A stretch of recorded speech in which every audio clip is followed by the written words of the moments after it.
buenas noches.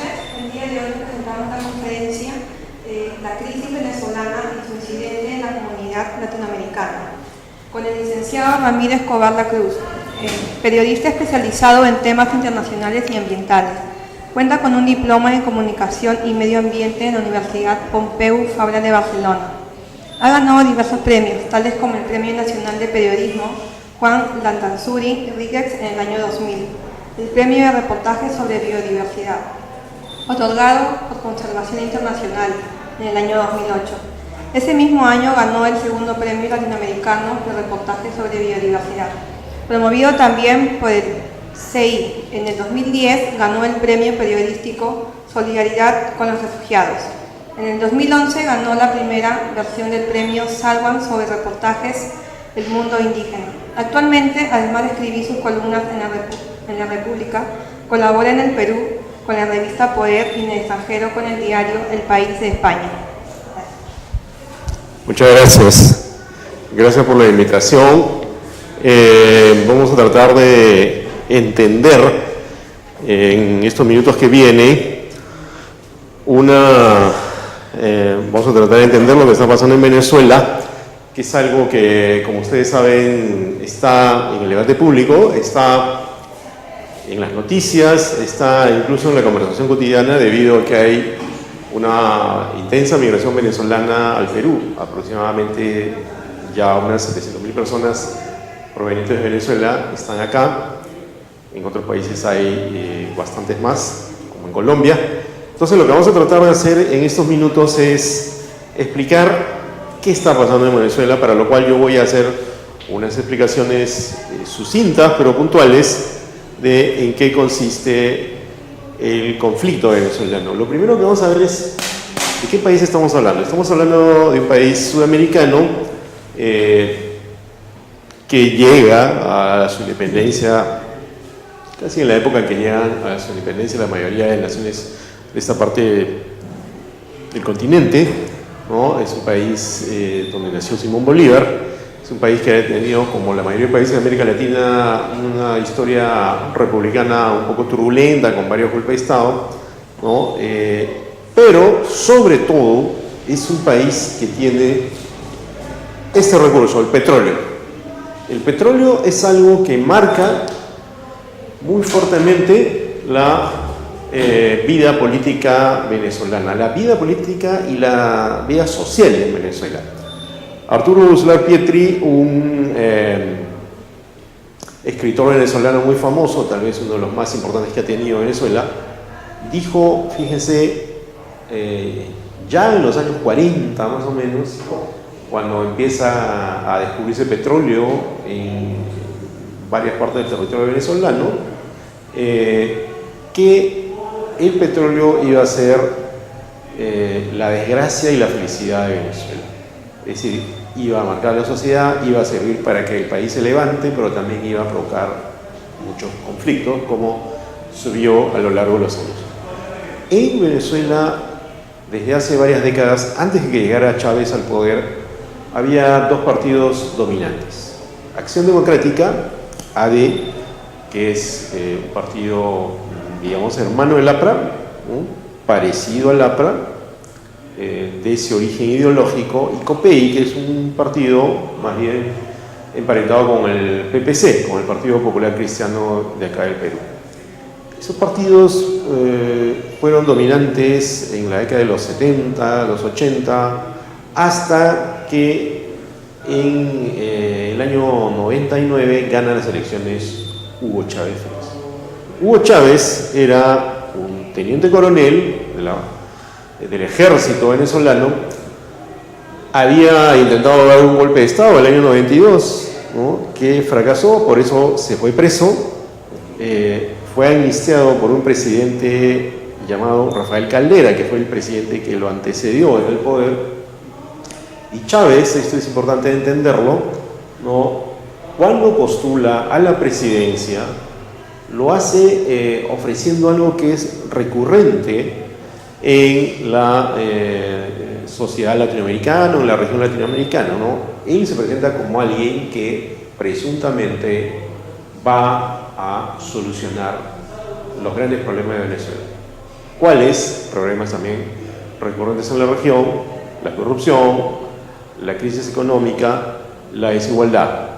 Era, digamos, el candidato que no era igual a los demás, que no era ni de Acción Democrática, ni del COPEI, ni de otros partidos menores que existían en Venezuela. El candidato, de algún modo, antisistema, de algún modo un outsider, alguien que no estaba exactamente en el sistema político, aun cuando Chávez había estado haciendo política desde hace algunos años atrás. Se preparó cuando estuvo preso políticamente, y cuando sale de la cárcel empieza a generar un movimiento político que se llamaba Quinta República, y él logra postular a la presidencia y gana las elecciones.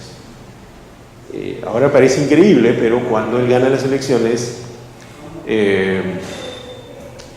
mucha gente que ahora lo detesta votó por él, ¿no? O sea, no era alguien impopular cuando gana las elecciones.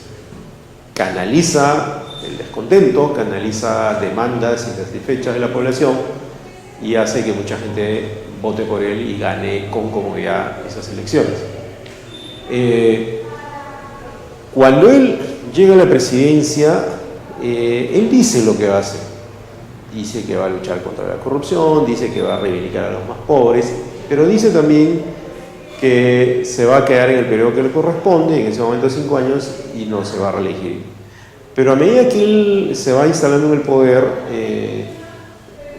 hace visible un estilo autoritario, un estilo político novedoso para mucha gente, pero a la vez crecientemente vertical. En una fecha tan temprana como el año 2002, hay un primer intento de sacarlo del poder. En abril de 2002 hay una revuelta callejera apoyada por los grandes medios de comunicación y por algunos partidos políticos como Acción Democrática.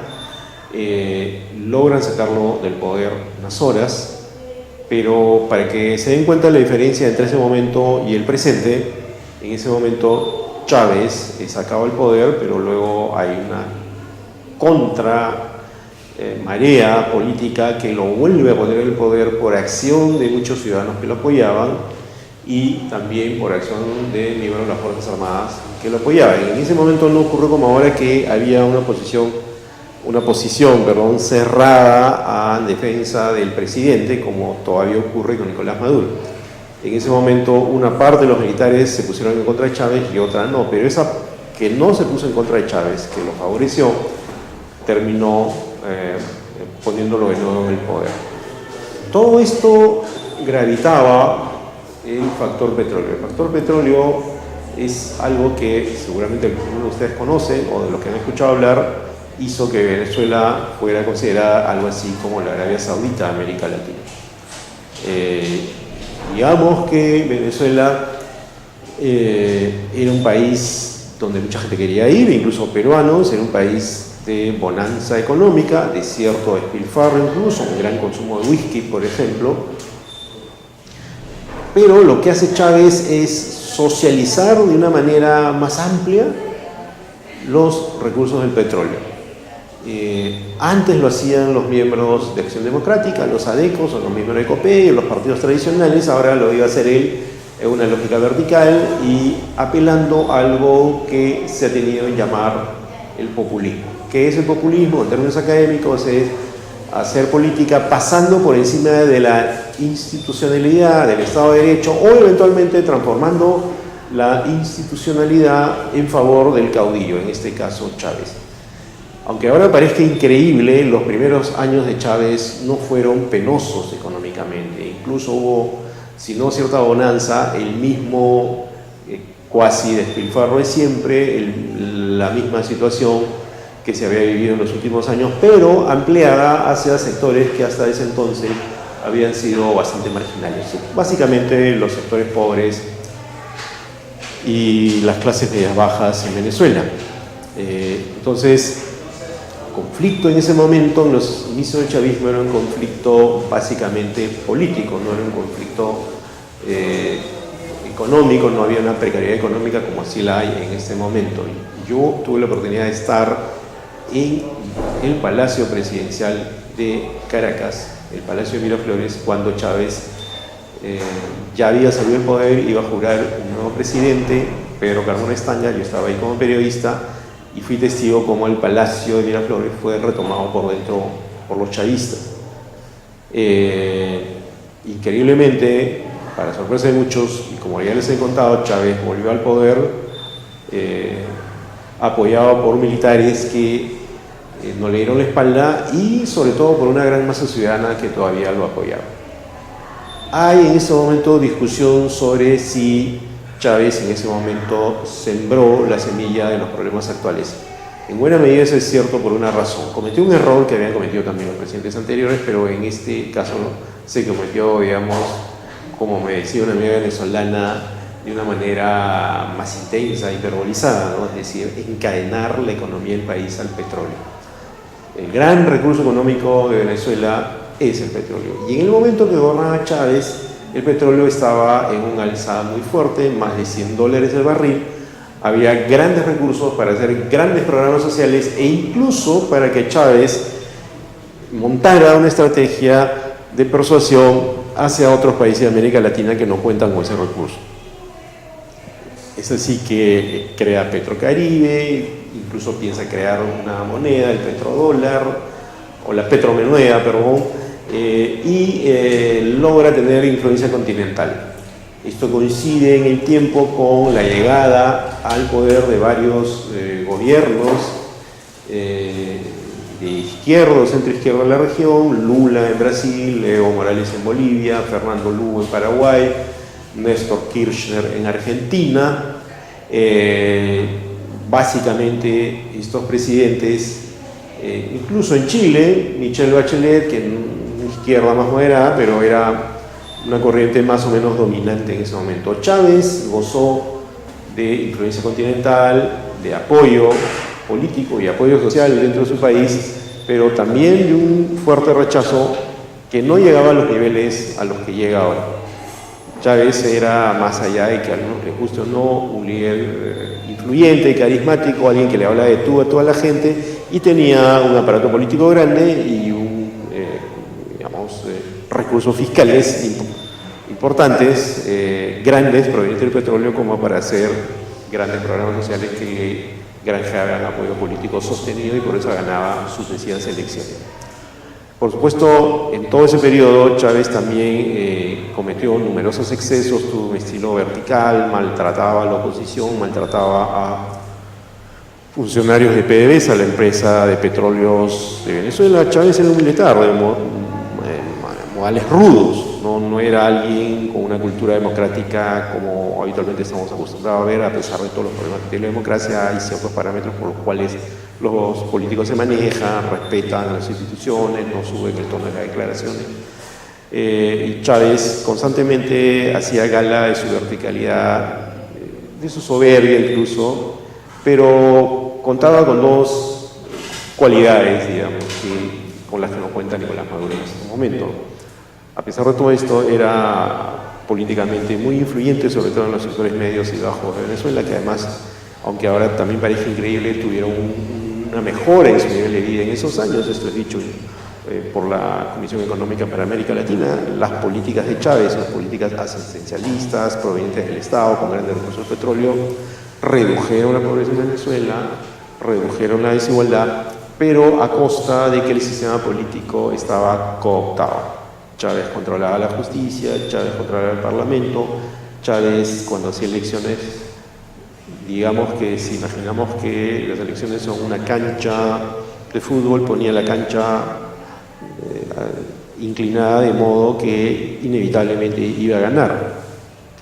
Nunca se le mostró un fraude electrónico, eso siempre se denunció, pero nunca fue demostrado. Lo que hacía él era poner el sistema político de tal modo que todo le favoreciera. Él tenía más propaganda, él tenía más posibilidades de salir en televisión, más posibilidades de recorrer el país. La oposición estaba empequeñecida. La oposición además cometió varios errores, ¿no? Por ejemplo, ser una oposición en un comienzo muy elitista, una oposición con poco arraigo social, una oposición que no era querida por una parte importante de la población, que más bien sí quería a Chávez porque les había dado muchas cosas. Esto, con problemas más, problemas menos, se mantiene a través de los años hasta que Chávez cae enfermo. Cuando Chávez cae enfermo,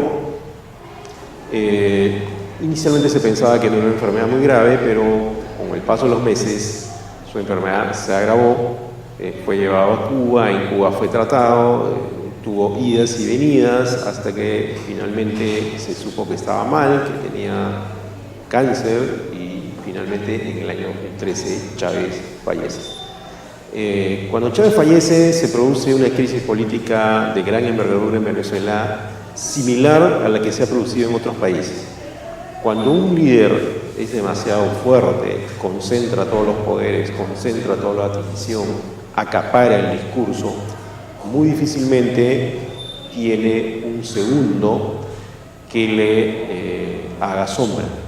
Eso ocurrió en el Perú con Aya La Torre, murió Aya La Torre, hubo una crisis en el APRA hasta que apareció Alan García, ocurrió en la ex Yugoslavia con el mariscal Tito, era un líder fuerte, no tenía un segundo que le hiciera sombra, hubo una presidencia colegiada varios años hasta que Yugoslavia estalló en 5 países. En Venezuela pasó algo similar con Chávez, no había alguien tan fuerte como él.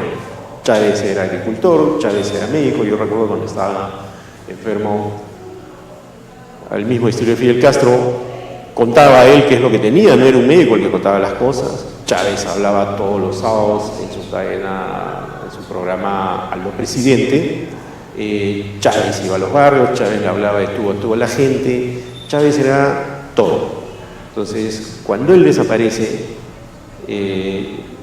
deja el poder de Nicolás Maduro, hay unas elecciones que enfrentan a Nicolás Maduro y Enrique Capriles, un líder de la oposición, probablemente el líder más emblemático de la oposición en ese momento, a mi juicio uno de los más inteligentes porque sí se preocupó de ampliar vía su campaña y vía recorridos por varias zonas de Venezuela el apoyo social que la oposición tenía. Gana unas primeras elecciones Nicolás Maduro a Enrique Capriles. Ya en esas elecciones hay una sospecha mucho más consolidada de que no fueron unas elecciones libres. A pesar de que una empresa llamada Starmatic llegó a monitorear esas elecciones, a pesar de que esas elecciones sí tuvieron, como todas las anteriores que ganó Chávez, observadores internacionales, pero de todas maneras ahí ya empezó a flotar la sospecha de que las elecciones no eran legítimas.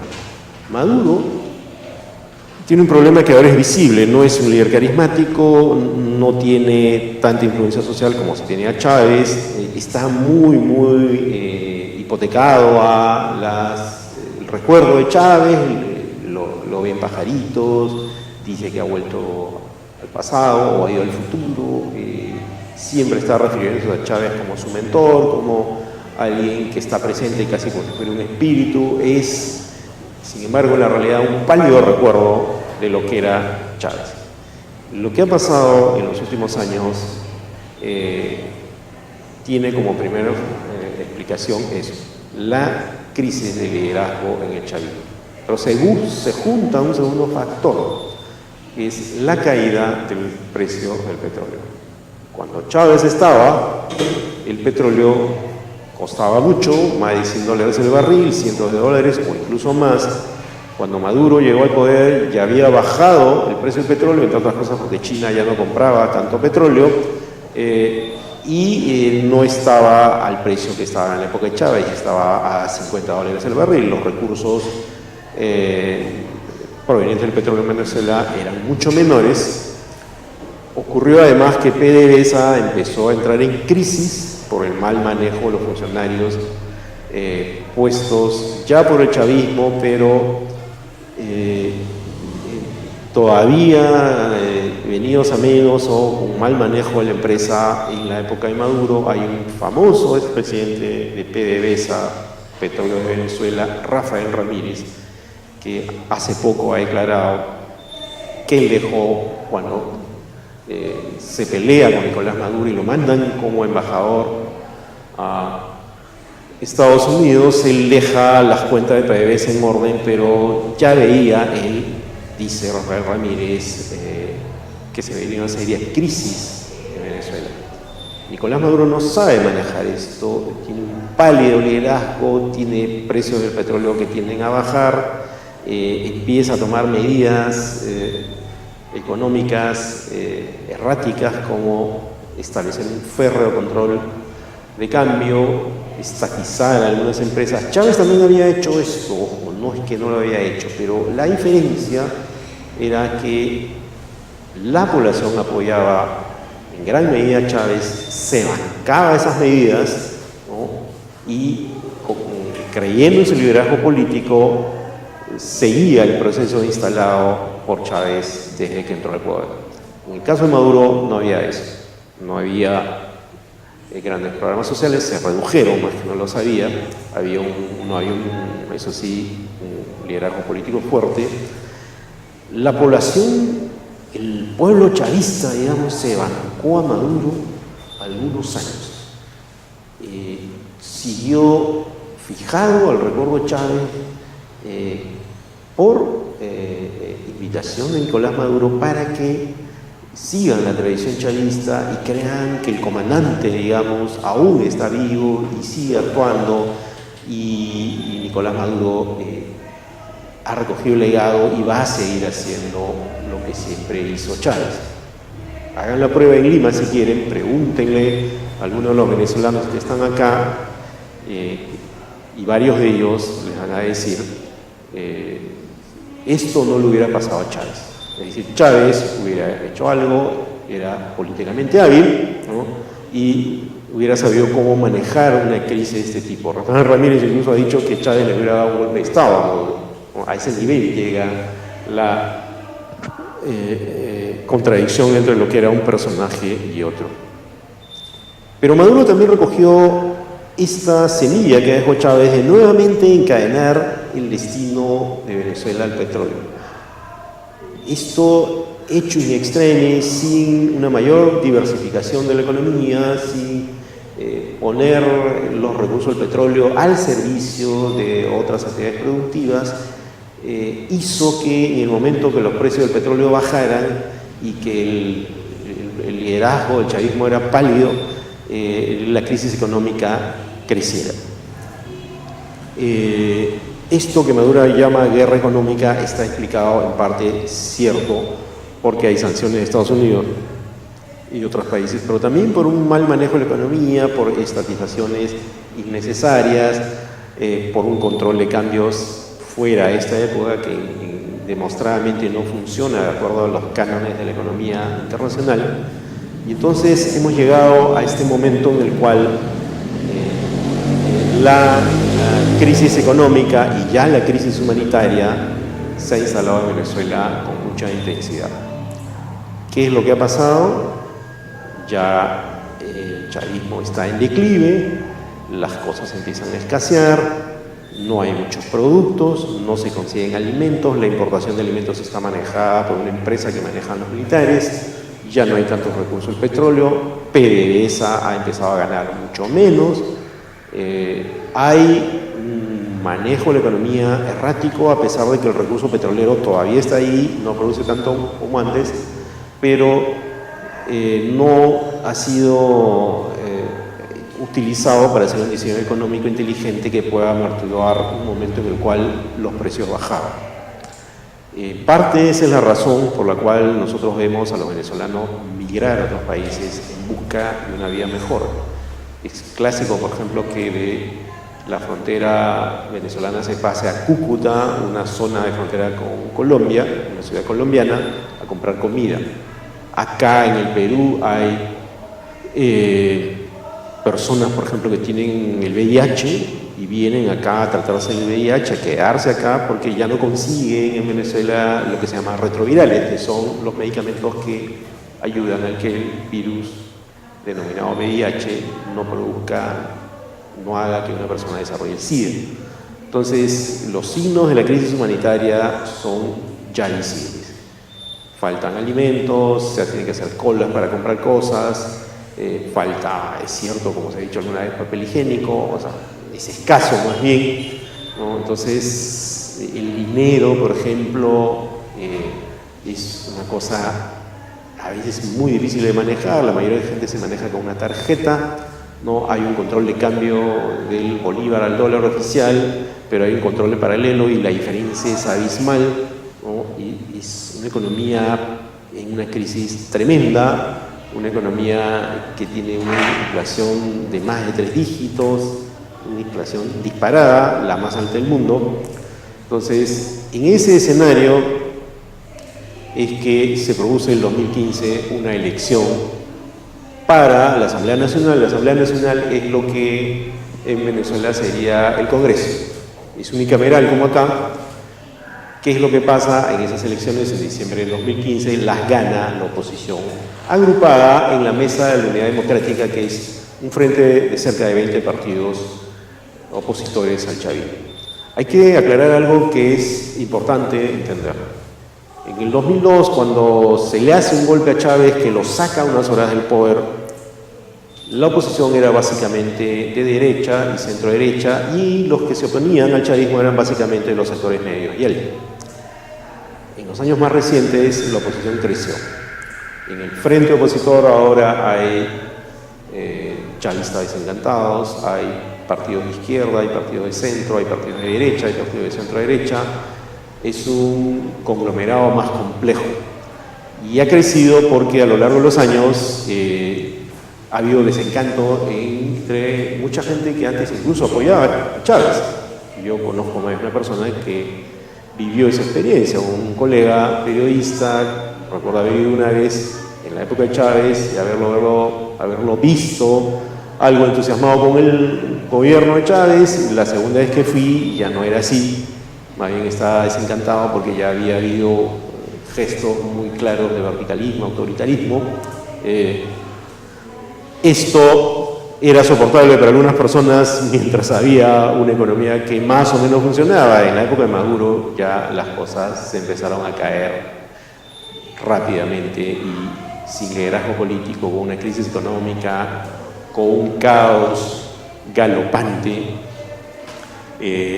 la oposición pudo ganar las elecciones legislativas de 2015 y llegó a tener casi 2/3 de la Asamblea Nacional. Entonces acá pasa algo que explica lo que estamos viendo hoy.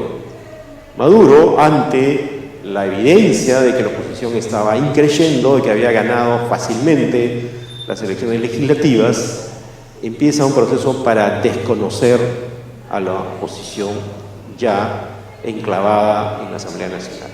El Tribunal Supremo de Justicia, que es como acá la Corte Suprema, capturada por el chavismo, desconoce algunas facultades que tenía la Asamblea Nacional. Prácticamente por la vía judicial y por la presión política, la oposición que estaba en el Parlamento comienza rápidamente a perder poder. Poco después de eso ocurre algo todavía más grave, ¿no? Maduro llama a unas elecciones para una asamblea constituyente.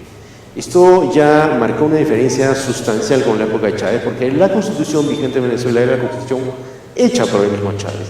Si se llama una asamblea constituyente es porque se quiere construir otra constitución, es decir, desconocer la de Chávez. Por esa razón yo a veces llamo a esta época ya no chavismo, sino madurismo, una mezcla de ambas cosas. Maduro llama a esta asamblea constituyente, llama a elecciones para esa asamblea constituyente, la oposición no va y entonces ahora tenemos prácticamente en Venezuela 2 parlamentos o 2 asambleas nacionales. Una es la Asamblea Nacional con mayoría de la oposición y otra es la Asamblea Constituyente con mayoría del chavismo, porque a las elecciones para elegirla no acudió la oposición porque consideraba que era un fraude. En ese rango nos hemos manejado en los últimos meses hasta que se producen el año pasado unas elecciones que no tenían garantías, unas elecciones que no tuvieron observadores internacionales, que prácticamente lo que tenían eran invitados, ¿no?, para observar el proceso, pero no las típicas misiones de observación que son de la Unión Europea, de la OEA, que dan más legitimidad a un proceso. La oposición decide no presentarse, no solo porque consideraba que era un fraude esta elección, sino porque el propio chavismo le pone cabe para que se presente unificada. Al final se presentan algunos candidatos que no son chavistas, como Henry Falcón, ¿no? Alguien que tenía cierto arraigo social, que fue chavista en algún momento, un pastor evangélico y 2 o 3 candidatos más que en cierto modo lo que hicieron fue legitimar la elección de Nicolás Maduro.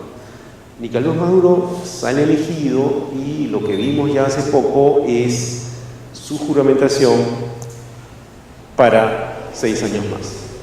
Las protestas ahora se han agudizado por una razón que conviene entender, precisamente porque lo que se siente en la sociedad venezolana golpeada por la crisis económica y por todos estos tumbos políticos es que va a empezar un periodo que se va a alargar 6 años. Entonces, poniéndose en la cabeza de un venezolano que está harto de la situación, es obvio que le va a enervar, le va a preocupar, le va a alarmar y le va a molestar que este señor, que desde que entró al poder hizo varios cambios, jugadas, caves para instalarse en el poder y restarle poder a la oposición, se va a quedar 6 años más. Entonces, estas protestas que estamos viendo y la juramentación de Juan Guaidó responde a eso. La oposición considera que Maduro ha usurpado el poder. Hay un artículo de la Constitución bolivariana, el 233, que sostiene que ante la ausencia de un presidente tiene que asumir el presidente de la Asamblea Nacional, que en este caso es Juan Guaidó. Esto puede tener cierta niebla. ¿Por qué? Porque físicamente Maduro no está ausente, pero para la oposición es como si no estuviera, porque consideran que usurpó el poder debido a que no dio garantías para la elección, a que llamó a una asamblea constituyente sin estar facultado para hacerlo. O sea, ellos no le reconocen legitimidad a Nicolás Maduro y por eso consideran que el puesto está vacante y el presidente está ausente. La propuesta es un poco nebulosa porque en realidad Maduro está ahí, ¿no? Pero la oposición ha asumido esa explicación, la ha socializado en la sociedad, en el pueblo venezolano, que está ahora sí mayoritariamente en contra del gobierno, y también a nivel internacional. Y lo que estamos viendo a nivel internacional es que después de que Guaidó se proclama presidente, ha venido una cadena de reconocimientos que tienden a darle mayor legitimidad. No hay que equivocarse, no es que la mayoría de países del mundo apoyan a Guaidó. La comunidad global tiene 195 países. Los que están apoyando a Guaidó son cerca de 60, una minoría, pero una minoría influyente. Una minoría en la que está Estados Unidos, está Canadá, está Francia, está Alemania y están los países del Grupo de Lima, que son 14, entre los cuales está el Perú. Esa minoría influyente es la que está haciendo tambalear a Nicolás Maduro porque los reconocimientos a Guaidó están creciendo. Lo que se puede decir que en este momento es que en este momento Venezuela tiene una bicefalía. Hay 2 presidentes, uno que se considera legítimo, que es Nicolás Maduro, que dice que es el presidente constitucional, y otro que es Juan Guaidó, que dice que es el presidente constitucional porque como Maduro no respetó la Constitución, entonces está el puesto ausente y él es el presidente. ¿Cómo se va a resolver esto? Todavía están en curso varias posibilidades. Es indudable que Estados Unidos es uno de los país más poderoso del mundo, además, que ha monitoreado esta situación, que la ha empujado, porque no es coincidencia que empiecen los reconocimientos a Guaidó después de que el reconocedor es Donald Trump, el gobierno de Donald Trump. Y empieza una cadena de reconocimientos y Donald Trump incluso ha hablado de intervención militar como una opción. Y pareciera que han movido todo un aparato mundial tratando de ganar aliados para hacer inevitable la caída de Nicolás Maduro. Lo que ocurre es que también Rusia y China apoyan a Maduro. Son en este momento su sostén y eso hace, en cierto modo, que todavía no caiga. Un factor muy importante y tal vez el principal de esta crisis es el factor militar. Mientras los militares no reconozcan a Guaidó y sigan apoyando a Nicolás Maduro, difícilmente va a cambiar el régimen venezolano. Los militares, en cierto modo, tienen la llave de la situación, pero ocurre que los militares forman parte de la estructura del poder político desde hace años, porque no hay que olvidar que Chávez es militar. Chávez les dio puestos, Chávez les dio incluso ciertas ventajas sobre el resto de la población que Maduro ha mantenido. Por ejemplo, manejan empresas mineras, manejan también empresas de alimentos, que son las que importan alimentos al país. La alta oficialidad no está tan en desventaja frente a la situación económica como si lo está el resto de la población. Por eso que las rebeliones que hemos visto en estos años han sido siempre protagonizadas por mandos medios del ejército o de otras fuerzas armadas, nunca por una alta oficialidad. Lo que hemos visto en los últimos días sí es un coronel por ahí, el coronel Silva de la Fuerza Aérea, el coronel Silva, que es agregado militar en Estados Unidos, un coronel de la Fuerza Aérea, pero ninguno con mando de tropa. Casos aislados. Mientras no haya una reacción militar en cadena, no se va a voltear la situación militar para desconocer a Nicolás Maduro. ¿Podría ocurrir esto? Sí, porque la situación está llegando a tal límite en que hace que la permanencia de Maduro en el poder sea insostenible. El jueves hay una reunión en Montevideo donde se está elaborando otra opción, que es promover un diálogo. Alguna gente dice que el diálogo ya es inútil porque se ha intentado varias veces y no ha dado resultados, pero hay una diferencia sustancial. No es lo mismo dialogar con un presidente que todavía se siente poderoso que dialogar con un presidente como Maduro que ya se siente vulnerable. En una entrevista reciente para la televisión española incluso deslizó entre líneas que podría considerar la posibilidad de llamar elecciones. Él mismo ha dicho que está dispuesto a dialogar. Le ha mandado una carta al Papa Francisco. No es alguien que está en una situación sólida como para decir no voy a conversar. El problema es que la otra parte, sobre todo Estados Unidos, no quiere conversar. Y si eso no llega a algún punto de encuentro, lo que puede ocurrir es el estallido de la violencia. Estados Unidos incluso no ha descartado intervención militar, cosa que a mi juicio sería desastrosa, porque nos traería vuelta a años de escándalo en la región cuando Estados Unidos intervenía en algunos países para arreglar situaciones políticas que lo favorezcan. Eso no ocurría hace varios años, la última vez fue en Panamá, pero se ha puesto sobre la mesa como una manera de presionar a Maduro y ha sido rechazado incluso por el Grupo de Lima, que es este grupo de 14 países, donde está el Perú, que no reconocen al régimen de Maduro y sí reconocen a Juan Guaidó. Incluso el Grupo de Lima rechaza una posible intervención militar. Un golpe de Estado también sería muy riesgoso porque no se sabe qué pasaría luego.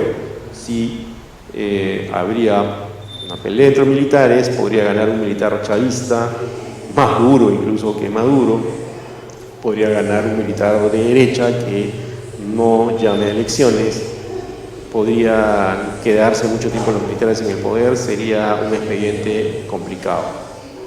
Está surgiendo en los últimos días la posibilidad, y ya lo han dicho varias personas, entre ellos el expresidente Mujica de Uruguay, de una solución política y pacífica. Incluso el Grupo de Lima, en la reunión que hubo en Ottawa, Canadá, ayer, ha hablado de una solución pacífica. Lo que se está tratando de hacer es alejar la posibilidad de la violencia. Pero acá uno de los problemas es que Estados Unidos y concretamente Donald Trump parecen, mediante una estrategia, a mi juicio, muy estridente, tratar de ganar de todas maneras, renunciar a toda posibilidad de diálogo y simplemente provocar que Maduro se vaya del poder. Si bien hay coincidencia en la mayoría de países que reconocen a Guaidó que tiene que haber nuevas elecciones, no hay coincidencia en dejar la situación como está y propiciar de alguna manera indirectamente una salida violenta. Lo que está ganándose otro cuerpo en los últimos días es una solución pacífica que va a implicar, por ejemplo, un llamado a elecciones con supervisión de la ONU, implicar la mediación de alguien, el expresidente Mujica se ha ofrecido, va a implicar cuál es la posición de la Unión Europea. Creo que va creciendo el consenso sobre la necesidad de llamar a elecciones legítimas en la medida que las anteriores no lo fueron. Que se cambie el Consejo Nacional Electoral venezolano, que es prochavista, que puedan participar todos los partidos posibles. El propio Guaidó ha dicho que una transición incluiría el chavismo. Entonces, eso es lo que se está configurando sobre la mesa, pero con mucha dificultad, porque de todas maneras la posibilidad de la violencia está flotando allí si es que las posiciones se cierran y no hay posibilidad alguna de negociación. No es lo mismo dialogar que negociar. Se puede dialogar para no llegar a nada. Del diálogo, más bien habría que pasar a la negociación. Y la negociación implica ceder. Eso no ha ocurrido todavía. Maduro, Estados Unidos, que en rigor es su gran contrincante, cede posición. Pero empieza a aparecer en el horizonte otras posiciones un poco más matizadas que podrían abrir la puerta a una solución pacífica y política que implique una negociación y que implique que Maduro ceda, por ejemplo, y él mismo llame a elecciones. Incluso se habla de un avión que se lo enviaría a otro país, posiblemente Cuba. Yo no me atrevería a decir cuál va a ser el desenlace, pero creo que sí es responsable insistir en que la peor salida es la salida violenta. Yo les agradezco su atención. Si tal vez tienen alguna pregunta, estoy acá para responder.